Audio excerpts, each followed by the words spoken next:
Bom dia a todos. Em primeiro lugar, quero apresentar-me rapidamente. Eu sou o Tiago Cavaco, pastoreio a Igreja da Lapa, em Lisboa, e estou muito contente por, neste dia, neste domingo, poder estar a dirigir-me a vocês, na Surf Church no Porto. Quero agradecer muito o convite que me fizeram de poder estar, ainda que virtualmente, convosco, no dia em que celebramos o vosso 5º aniversário, e agradeço especialmente ao pastor Samuel que me contactou. Provavelmente podem não se lembrar, mas eu aqui há uns anos, numa conferência do City to City em Lisboa, recordo-me de encontrar alguns de vocês da Surf Church, e por isso é bom voltarmos a encontrar-nos, ainda que através da tecnologia digital. E eu peço a Deus que em breve possa concretizar o nosso encontro em carne e osso. Quero partilhar convosco esta manhã um texto bíblico que tem sido muito importante para nós na Igreja da Lapa, em Lisboa. Ele é um texto que é importante para todos os cristãos, mas no último ano nós começámos a estudar o livro dos Atos dos Apóstolos, sob o título Está no Ir, e quando chegámos ao segundo capítulo, é um capítulo emblemático da Bíblia, e eu hoje gostava de vos levar até Atos 2. E como tudo o que está a acontecer no capítulo 2 do livro dos Atos dos Apóstolos é importante, eu acho que vale a pena nós lermos o texto todo, mesmo que ainda seja um bom pedaço de texto bíblico. E por isso quero convidar-vos para irem até capítulo 2 do livro dos Atos dos Apóstolos, porque a palavra do Senhor diz assim: cumprindo-se o dia de Pentecostes, estavam todos reunidos no mesmo lugar, e de repente veio do céu um som, como de um vento veemente e impetuoso, e encheu toda a casa em que estavam assentados. E foram vistas por eles línguas repartidas como que de fogo, as quais pousaram sobre cada um deles. E todos foram cheios do Espírito Santo e começaram a falar noutras línguas, conforme o Espírito Santo lhes concedia que falassem. E em Jerusalém estavam habitando judeus, varões religiosos de todas as nações que estão debaixo do céu. E correndo aquela voz, ajuntou-se uma multidão e estava confusa, porque cada um os ouvia falar na sua própria língua. E todos pasmavam e se maravilhavam, dizendo uns aos outros: pois quê? Não são galileus todos estes homens que estão falando? Como, pois, os ouvimos cada um na nossa própria língua em que somos nascidos? Partos e Medas, Elamitas e os que habitam na Mesopotâmia e Judeia e Capadócia, Ponto e Ásia e Frígia e Panfilia e Egito e partes da Líbia junto a Cirene e forasteiros romanos, tanto judeus como prosélitos, cretenses e árabes, todos os temos ouvido nas nossas próprias línguas falar das grandezas de Deus. E todos se maravilhavam e estavam suspensos, dizendo uns para os outros: que quer isto dizer? E outros, zombando, diziam: estão cheios de mosto. Pedro, porém, pondo-se de pé com os 11, levantou a sua voz e disse-lhes: varões judeus e todos os que habitais em Jerusalém, seja-vos isto notório e escutai as minhas palavras. Estes homens não estão embriagados, como vós pensais, sendo a 3ª hora do dia. Mas isto é o que foi dito pelo profeta Joel. E nos últimos dias acontecerá, diz Deus, que do meu espírito derramarei sobre toda a carne, e os vossos filhos e as vossas filhas profetizarão, os vossos mancebos terão visões, e os vossos velhos sonharão sonhos. E também do meu espírito derramarei sobre os meus servos e minhas servas naqueles dias, e profetizarão.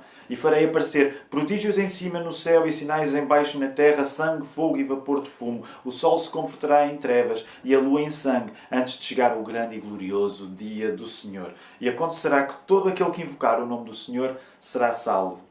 Varões israelitas, escutai estas palavras. A Jesus Nazareno, varão aprovado por Deus entre vós, com maravilhas, prodígios e sinais, que Deus por ele fez no meio de vós, como vós mesmos bem sabeis. A este que vos entreguei, pelo determinado conselho e presciência de Deus, tomando vós, o crucificastes e matastes pelas mãos dos injustos, ao qual Deus ressuscitou, soltou as ânsias da morte, pois não era possível que fosse retido por ela.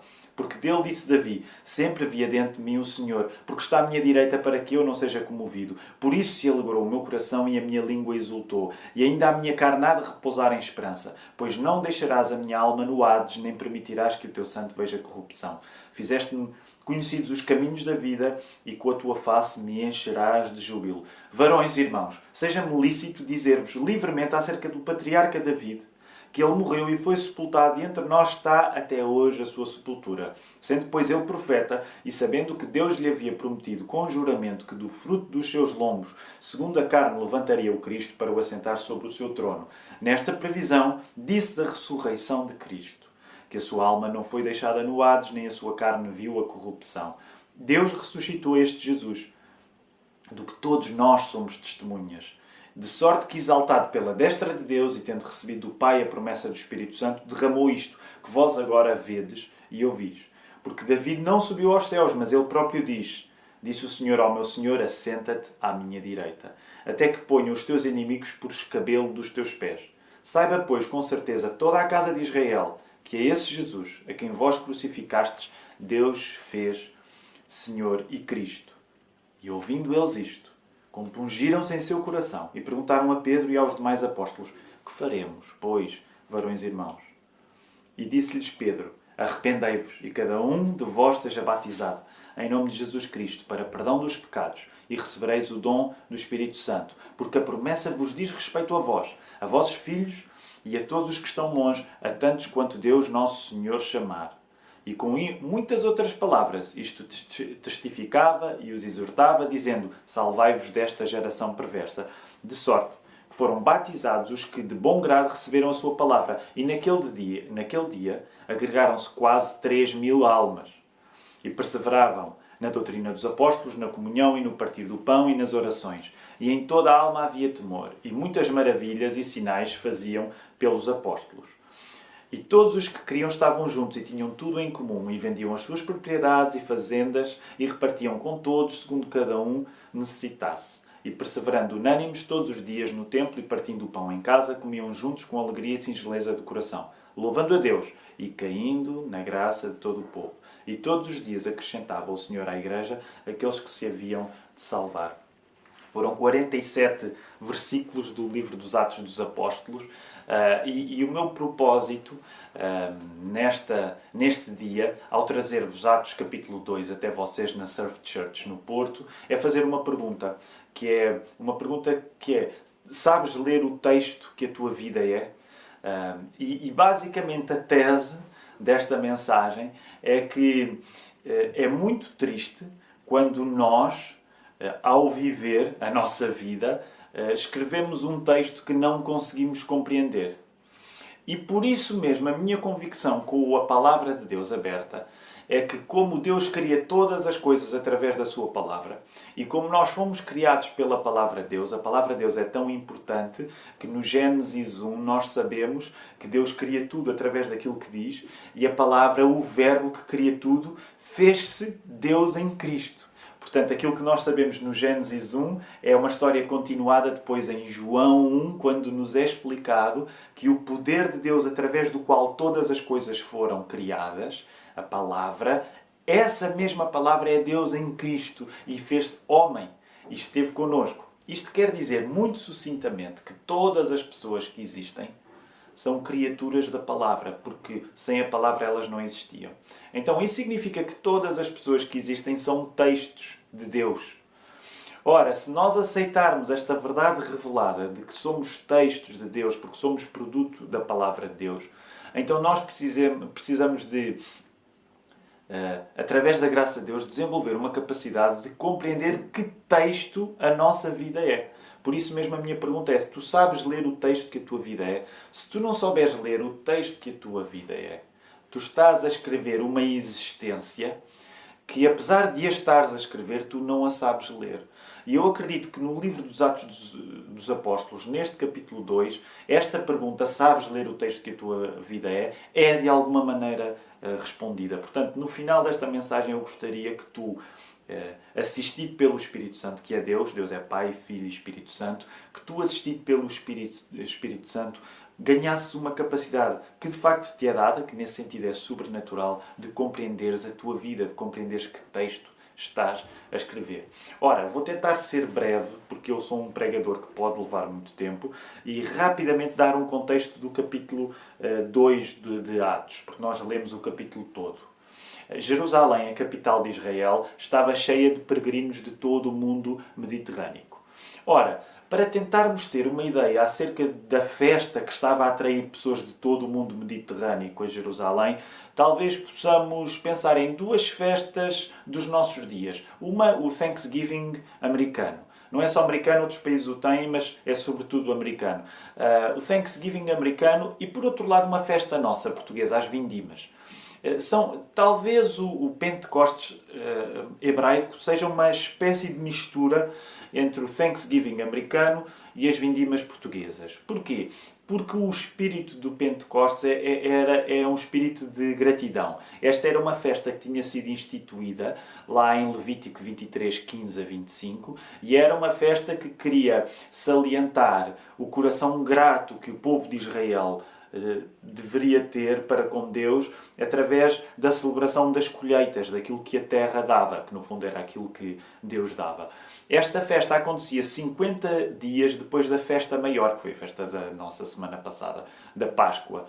E isso significava que quando a festa do Pentecostes acontecia, todo o mundo estava em Jerusalém para cumprir esta espécie de feriado nacional, cheios de entusiasmo e gratidão. E eu quero dividir rapidamente a ação do capítulo 2 em 3 partes, ok? Em 3 partes. Portanto, na primeira parte há a descida do Espírito, a descida do Espírito Santo, propriamente dita, que nós encontramos entre o verso 1 e o verso 13. E Deus está a atingir alguma coisa e alguma coisa está a acontecer. Portanto, na descida do Espírito Santo, verso 1 a 13, Deus está a atingir alguma coisa e alguma coisa está a acontecer. Depois, segunda parte, entre o verso 14 e o verso 41, vão olhando para o texto, familiarizem-se com o texto que têm à frente. Temos a explicação do que aconteceu através do sermão de Pedro. Okay? Alguma coisa aconteceu, Deus está a atingir alguma coisa, do verso 1 ao 13. Depois, do verso 14 e 41, há a explicação do que aconteceu através do sermão de Pedro. Portanto, significa que a palavra pregada por Pedro vai alterar a compreensão daquilo que aconteceu. E terceira e última parte, os efeitos de tudo isto na igreja em Jerusalém, que nós encontramos do verso 42 ao verso 47. Então, primeira parte, Deus atinge alguma coisa e alguma coisa aconteceu, na descida do Espírito Santo, verso 1 ao 13. Segunda parte, aquilo que aconteceu é explicado através do sermão de Pedro, verso 14 ao 41. Portanto, a palavra pregada altera a compreensão daquilo que aconteceu. E, finalmente, os efeitos de tudo isto na vida da igreja em Jerusalém, do verso 42 ao 47. Deus age através de uma comunidade dedicada a falar sobre Jesus. E uma das coisas que me entusiasma ao pregar-vos esta mensagem é que quando andava pelo vosso site, duas coisas foram muito importantes para mim e fazem parte do código genético da Surf Church, que é nada mais, nada menos que a partilha da palavra e o nascimento de novas comunidades, o nascimento de novas igrejas. Este é um padrão que, graças a Deus, vos caracteriza a vocês na Surf Church e que tem de caracterizar qualquer igreja que aceita a palavra de Deus como inspirada por Ele. Que é, nós existimos para fazer discípulos e nós existimos para nos dedicarmos até à palavra. Vamos voltar ao texto aqui. Interessa aplicar esta sequência, estes 3 passos, precisamente reconhecendo que alguma coisa acontece, reconhecendo que é preciso ler aquilo que acontece, é preciso saber ler aquilo que acontece, e depois há uma ação dessa palavra na comunidade que acolhe o tal acontecimento. Portanto, Deus atinge alguma coisa através do acontecimento, Deus altera o entendimento desse acontecimento e Deus age na comunidade que tudo isto acolhe. Vamos rapidamente ao acontecimento e à descida do Espírito Santo propriamente dita. O que acontece, vemos aí no verso 2, está a acontecer de repente. E o repentino vai exprimir-se através de 3 elementos que o texto menciona. Vento primeiro, fogo depois e finalmente a palavra. Vento, fogo e palavra. Na Bíblia, o vento nunca é apenas vento. Na Bíblia, o vento significa o Espírito de Deus. Por isso mesmo, entendo o código do texto. Se há uma corrente de ar a agitar toda a casa onde os crentes estão, essa ventania é o próprio Deus a tomar a ação. Em menos de nada, e vemos isso nos versos 3 e 4, temos fogo e temos palavra. Fogo significa purificação, E à palavra nós ligamos a ideia de criação. Por isso vos falava há pouco que todos nós somos textos andantes, porque somos fruto da ação da palavra. E a palavra cria a ação em nós. Então, línguas de fogo vão descer sobre os presentes e a cena torna-se inesperadamente única. Todos ficam cheios do Espírito Santo e passam a falar línguas. Outras línguas, diz o verso 4. Vento, fogo e palavra significam, novamente, aquilo que Deus está a atingir, aquilo que Deus está a alterar e aquilo que Deus está a agir. Deus atinge a vida dos crentes com o vento da sua chegada. Deus altera alguma coisa na identidade desses crentes, acrescentando-lhes o Espírito Santo em forma de línguas de fogo. E Deus age colocando esses crentes a falar línguas diferentes. Como todo o mundo está em Jerusalém, judeus vindos de todas as nações, diz o verso 5, e como aquilo que está a acontecer não é normal, a reação é de grande perplexidade. E vocês veem aí no verso 6. Aquela gente está a falar nas línguas dos judeus que estavam espalhados por todo o mundo mediterrâneo. Tinham emigrado para vários lugares do mundo mediterrâneo. E aquela gente eram galileus, as pessoas que estão a falar em línguas, portanto os apóstolos, e os galileus eram geralmente olhados de alto, porque os galileus eram tidos como pessoas de pouca cultura e tinham uma pronúncia engraçada, tida como primitiva. Se todo o mundo estava em Jerusalém, reparem, se todo o mundo estava em Jerusalém por causa do dia de Pentecostes, agora é Jerusalém que vai a todo o mundo através das línguas que eles falam. Na maneira como o Espírito Santo é derramado, é manifestado em línguas estrangeiras que podem agora ser compreendidas. Isto significa, isto agora dava pano para mangas. Babel, lembram-se da Torre Babel em Gênesis 11? Babel dividiu aquilo que Atos 2 está a unir. Se uns querem entender melhor aquilo que está a acontecer lá, outros zombam. Sabem, porque zombar, fazer pouco, gozar, é a maneira mais fácil de nós lidarmos com circunstâncias que ficam além da nossa compreensão. Portanto, a nossa tendência, quando encontramos uma coisa que não sabemos explicar, a nossa tendência muitas vezes é fazer pouco disso. Porquê? Porque essa coisa desafia a nossa inteligência. E é isso que eles pensam. Olha, esta gente que está a falar línguas estranhas, eles estão, mas é bêbados. Daí que nós temos o acontecimento daquilo que Deus está a fazer, que é através deste derramamento das línguas, alguma coisa estranha está a acontecer. É uma coisa fantástica, mas há sempre pessoas que lidam com desprezo, com cinismo. Então, já pensaram, e vamos rapidamente ao sermão que Pedro pregou.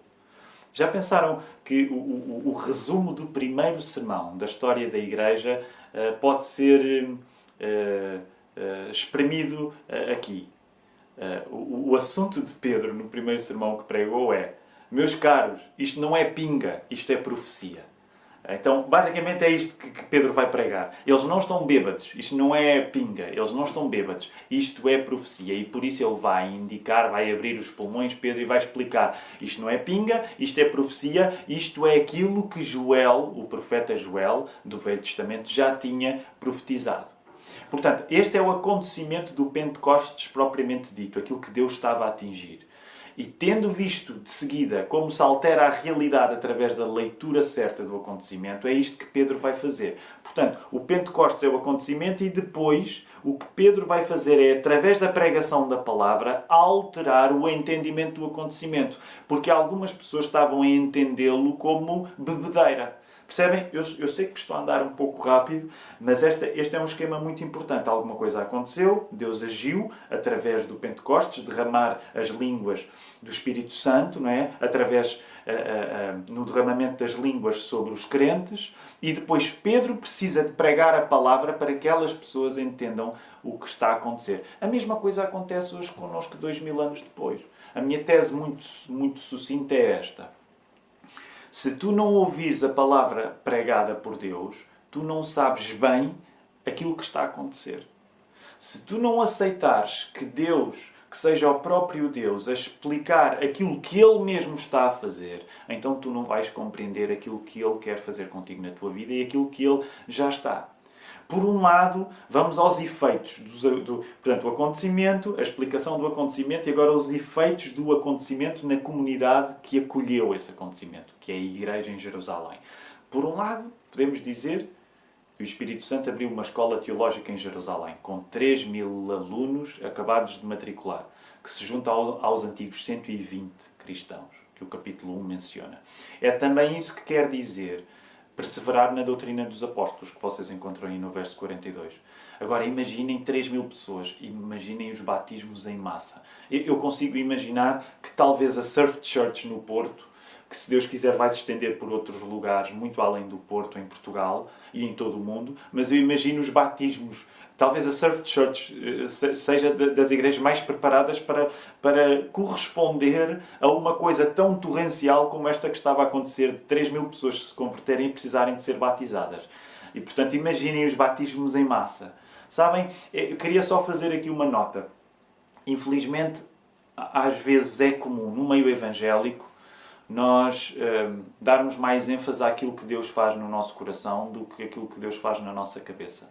Mas olhem que a importância de perseverar na doutrina dos apóstolos significa que Deus também redime os nossos neurónios, não é só os nossos sentimentos. E por isso mesmo a importância da verdade ser clara, ser objetiva, e isto é bonito porque é o que está a acontecer na igreja de Atos 2. Por outro lado, vemos que há prodígios e sinais feitos pelos apóstolos, no verso 43, há o atendimento às necessidades da comunidade, em que o que se tem é partilhado voluntariamente, vemos isso entre o verso 44 ao 46, e a igreja em Jerusalém é uma congregação, é um encontro de crentes dedicado a louvar e evangelizar. Portanto, como vocês dizem no vosso site, dedicado ao estudo da palavra, a louvar e evangelizar, a criar novas igrejas.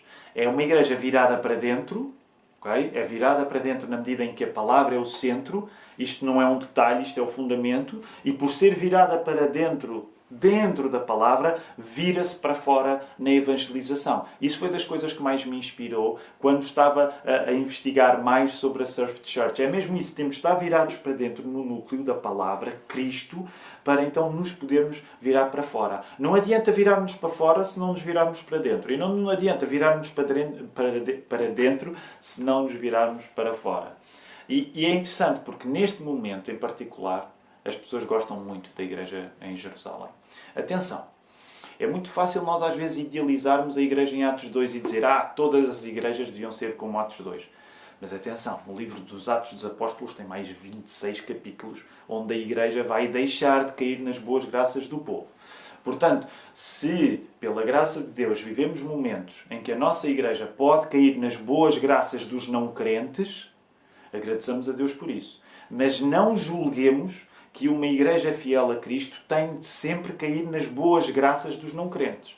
Porque como vamos ver, sobretudo a partir do capítulo 5 no livro dos Atos dos Apóstolos, haverá uma nova ocasião em que a igreja não vai ser amada pelos não crentes, como em Atos 2 estava. Podemos dizer que através da comunhão da doutrina, nos sinais apostólicos, no cuidado e na devoção, estamos num chamado período de lua de mel, em Jerusalém, que a igreja é muito amada. Uma coisa preciosa neste texto é o surgimento de uma pergunta que deve sempre existir sempre que o Evangelho é pregado. Acontecia já, por exemplo, com João Batista. É preciso que quando o Evangelho é pregado, irrompa uma pergunta. E essa pergunta é aquela que nós encontramos aí no verso 37. Que faremos? Se tu ouves um sermão, se tu ouves uma mensagem e que não te dá a vontade de te perguntares a ti mesmo o que é que eu faço agora, tu provavelmente não ouviste o Evangelho a ser pregado. Quando o Evangelho é pregado, idealmente a pergunta de o que é que eu agora faço, ela irrompe. E por isso mesmo a Igreja serve também para responder o que é que tu tens de fazer. E eu quero terminar com 3 pontos. Sou um pregador batista e os pregadores batistas acabam sempre a terminar com 3 pontos de aplicação. Em primeiro lugar, eu quero convidar-te a tu saberes ler o texto que a tua vida é. O que esta passagem da Bíblia te está a sugerir é que não vais conseguir perceber bem a tua vida, tu não vais conseguir saber ler bem o texto que a tua vida é, sem a ajuda da igreja. Repara, do mesmo modo que foi preciso Pedro levantar-se depois do acontecimento incrível do Pentecostes, do derramamento do Espírito Santo através das línguas de fogo, o acontecimento não terminou aí. Ou seja, o acontecimento deu-se, mas depois foi preciso Pedro levantar-se e pregar a palavra. Portanto, da mesma maneira que em Atos 2, para que as pessoas percebessem aquilo que estava a compreender, foi preciso haver uma voz profética que explicasse. Tu, para que realmente compreendas aquilo que Deus quer fazer na tua vida, tu precisas da igreja a interpretar isso para ti. Reparem, eu sei que isto é uma afirmação e tanto, mas o que eu te quero dizer é que sem a igreja não há verdadeira compreensão da existência. Isso torna-nos, por um lado, mais incompetentes numa tarefa que nós gostamos de achar que dominamos, que é de compreender aquilo que nos está a acontecer. Ninguém gosta de se sentir estúpido a compreender a sua própria vida. Mas o que a Bíblia te está a dizer é que se tu não tiveres a intervenção do Espírito Santo, que é Deus, tu de facto podes estar a viver a tua vida e podes ser a pessoa mais ignorante acerca dela. Deixa-me colocar as coisas nestes termos. Tu podes ser um verdadeiro analfabeto espiritual acerca de quem tu és e do que te acontece se tu não tiveres a ajuda de Deus. Ajuda essa que se vai exprimir pela igreja. Não és tu sozinho. É verdade que nós acreditamos que somos salvos individualmente, mas a nossa salvação leva-nos sempre até a igreja, à comunidade de Cristo. Por isso, repara o que isto significa. Se tu não ouvires a palavra pregada na igreja, tu não vais saber sequer compreender a tua própria vida. Para quem estiver mais hesitante para aceitar isto, deixem-me dar um exemplo. E eu vou generalizar. Nós gostamos de nos achar tolerantes, pessoas abertas, com uma perspectiva global e plural acerca da vida. Mas vocês já pensaram na triste ironia que é, no que diz respeito a nós sabermos decifrar aquilo que nos acontece, nós ficarmos fundamentalmente dependentes da nossa própria opinião?